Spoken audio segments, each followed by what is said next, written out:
pilgrims and Indians sitting down to share a peaceful feast contrasts sharply with the unfortunate history we all know about what came afterward.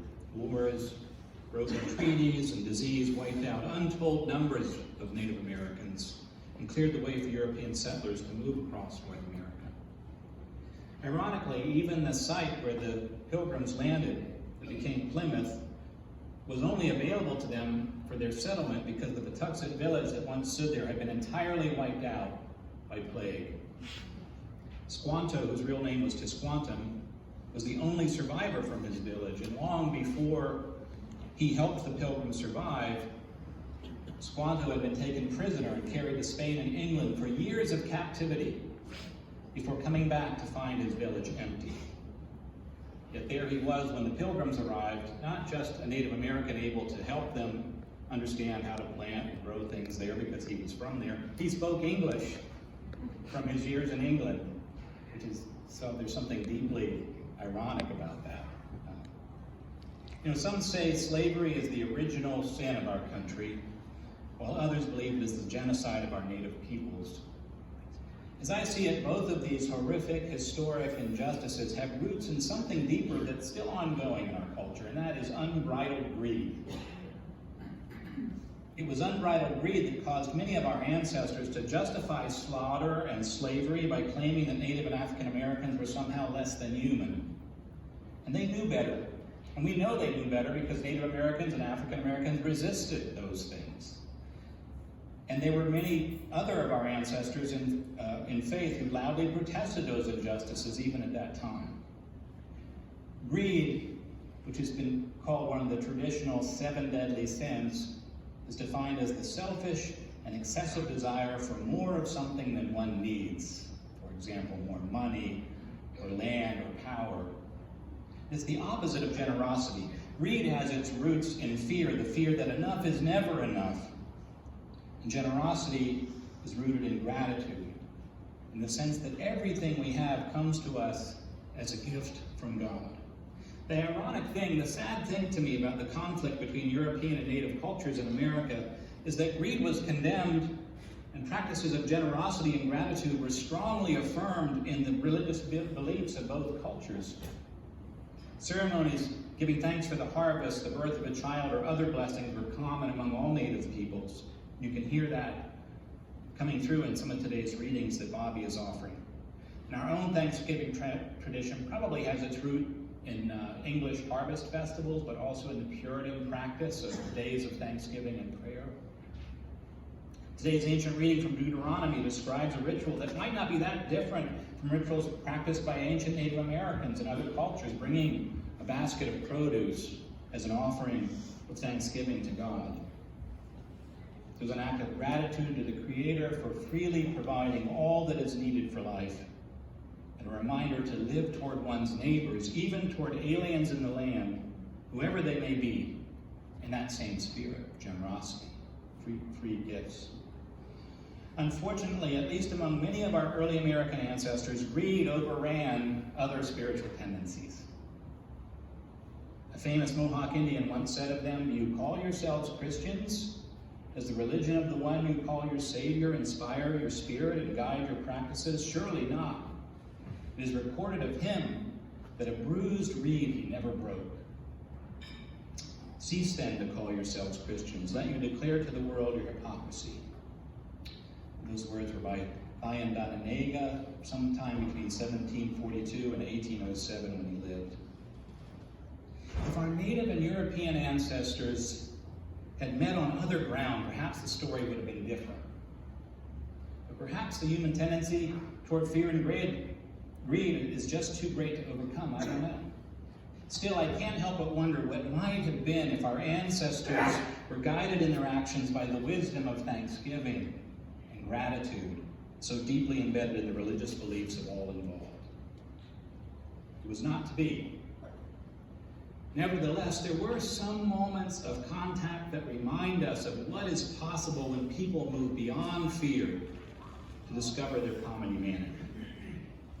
There were, for example, those 3 days in the fall of 1621, when members of the Wampanoag tribe joined Tisquantum, the last survivor of the Pawtuxet village, and the remaining pilgrims who had survived the previous winter, to put aside their fears for 3 days of food, games, and prayer in the spirit of gratitude and friendship. If we are ever going to overcome the injustices of the past and our own tendencies towards selfishness and fear of the stranger, it will have to be in that spirit, the spirit of those 3 rare days when gratitude overcame greed. In the book of Joy, Douglas Abrams wrote, "Gratitude is the recognition of all that holds us in the web of life and all that has made it possible to have the life we have and the moment we are experiencing right now." Perhaps all spiritual traditions recognize the importance of gratefulness. It allows us to shift our perspective toward all we have been given. It moves us away from the narrow-minded focus on what we lack to the wider perspective of benefit and abundance. Gratitude connects us all. And in the spirit of these modern times, gratitude has been studied, scientifically studied in lots of different ways.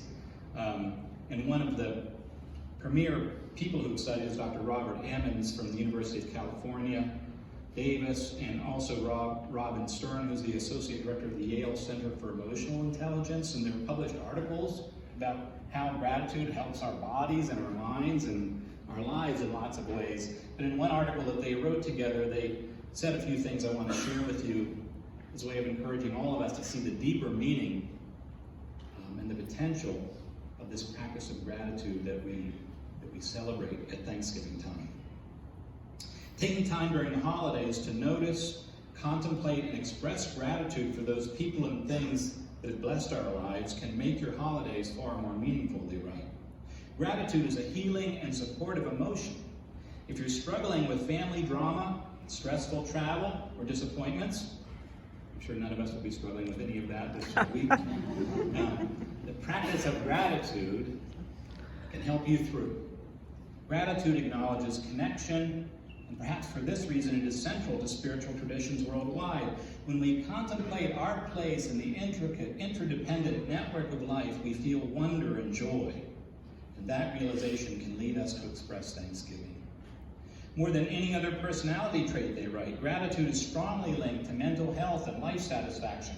Grateful people experience more joy, love, and enthusiasm, and they enjoy protection from destructive emotions like envy, greed, and bitterness. Gratitude can give you a deep and steadfast trust that goodness exists, even in the face of uncertainty or suffering. Gratitude is inherently relational. It reaches past the person experiencing it and into the social realm. So it's gratitude in large measure that inspires people to acts of kindness, since it's natural to respond to gifts that we receive with heartfelt gifts of your own. And gratitude isn't just an emotion that happens, but a virtue we can cultivate. Think of it as something you practice, as you might practice prayer or meditation or yoga, they write. Gratitude practice begins by paying attention. Notice all the good things you normally take for granted. Did you sleep well last night? Did someone at work or on the street treat you with courtesy? Have you caught a glimpse of the sky with its sun and clouds and had a moment of peace? Gratitude starts just paying attention. Consider writing about gratitude in a journal or in a letter. Writing helps you organize thoughts, accept experiences, and put them into context. And gratitude journaling may bring a new and redemptive frame of reference to difficult life situations. Finally, expressing gratitude completes the feeling of connection. Many people in your life have helped you in one way or another. Have you thanked them? Consider sending a letter to someone telling them what their actions meant to you, even if, maybe especially if it happened long ago. And as I said, this isn't just them saying this is a nice thing. This is them saying your heart rate's going to go down, your blood's going to flow better, you're just going to be transformed. You start saying thank you to people. What is it? Your brain increases in size. Your brain increases in size. The good part. And we have Danny's brain is growing right now. And then you write, the practice of gratitude may be the best holiday gift of all that we can give. So this Thanksgiving, let us not forget the injustices of the past that are part of our story, but let us remember also those 3 days of peace when people of different backgrounds found common ground in a spirit of thanksgiving for the gifts of their lives and their gifts to one another. Like our ancestors in faith who were called to remember that their lives and well-being were gifts from God, let us remember too, joyfully, so that when the time comes, we can choose gratitude over fear and generosity over greed. Amen. Amen.